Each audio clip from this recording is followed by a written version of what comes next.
By all accounts, Kevin Costner never should have even been subjected to that spiritually toxifying miasma blistering forth from the disgraced Duchess's aura. Not on the solemn occasion meant to lay eternal respects upon his beloved professional muse and soul-bonded chosen sister, Whitney Houston. When personally handpicked by the late icon's grief-shattered family to deliver the centerpiece homegoing eulogy, the prestigious thespian readily agreed out of unvarnished devotion. Having forged an indissoluble creative kinship and emotional rapport with Houston during their shared altitude-defining run atop the pop culture firmament in the early 90s.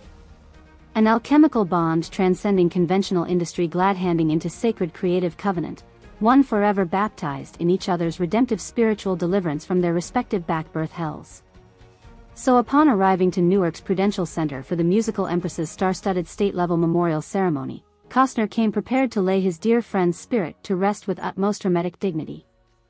Focusing all psychic energies into manifesting a suitably harrowing yet uplifting theatrical aria honoring the departed paragon's immortal artistry as a vessel for humanity's collective psycho-spiritual unburdening.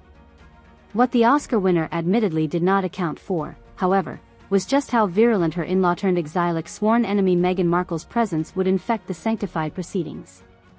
As if the mere corporeal incursion of the Duchess's Aravista false light transmissions were seeping straight from some cursed miasma of noxious shadow alchemy frothing baleful interdimensional effluvia.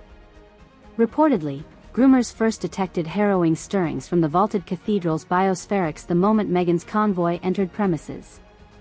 Despite all preventative talismans and ceremonial banishings, entire archons of atmosphere suddenly transvecting through nightmarish necropolitan spasms of mutability.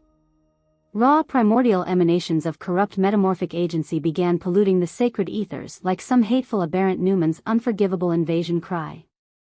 An ectoplasmic infestation quickeningly metastasizing occult structural weak points into full-fledged terminals upon the outer dark's infinity of ontological transgressions.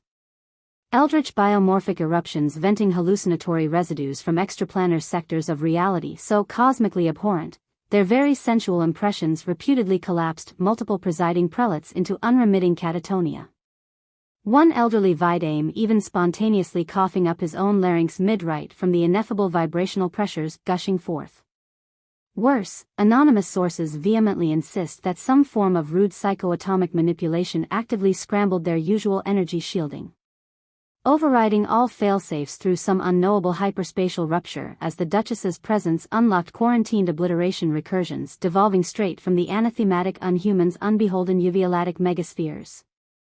Reports of entire processionals flash wasting into vaporized biohusk expurgations mere instants from materializing within Meghan's radius abounded. While those few thought forms unfortunate enough to come into direct avatar exposure got immediately overwritten as half-devoured protometers protruding from some malefic higher membrane already imploded beyond our calced perspectival terminus. Essentially subjecting every sacrosanct rite and ceremonial bulwark into a sorcerously depluralized singularity of omni-disintegration before their elect harbinger even darkened the chapel's innermost thresholds. Per certain rogue heterodoxical glossulists present, the Markled contaminations were of such intrusively anti-ontotelic virulency that no preservational hypercompression filter nor recursion deicider could maintain stable geodesics upon their defiling insinuations.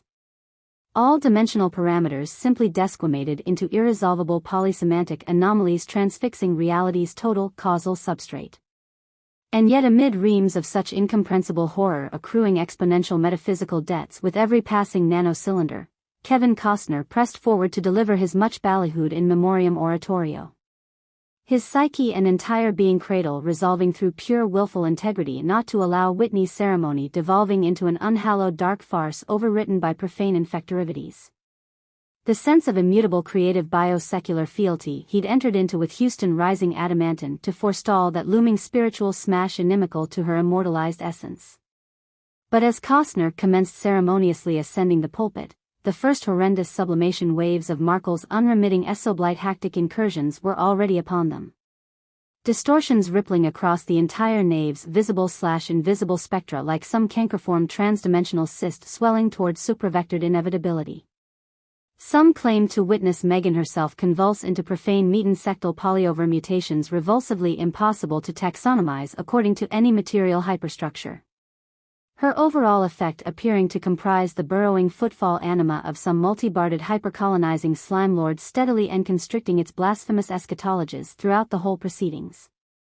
Meanwhile others insist the true Meghan remained partially cloaked throughout the ordeal, with only extruded liminocular emanations venting in opaline cyclonic shadowbirth beyond the reach of unaided faculties. Burrowing through Yggdrasil's flesh-necrophasmic underkeels and steadily unhinging all terrestrial relational substrates back towards the preclusive Lepsarian thamalocagic matrix. Sole certainty involves Costner himself now openly stalked by a mirrorfold and singularity hellbent on supplanting his entire ontic template, Whitney's spiritual embodiment visibly warping into gibbeted abnatural overgrowths incompossible with any phenomenon beyond the lowest onto leprosy thresholds. His very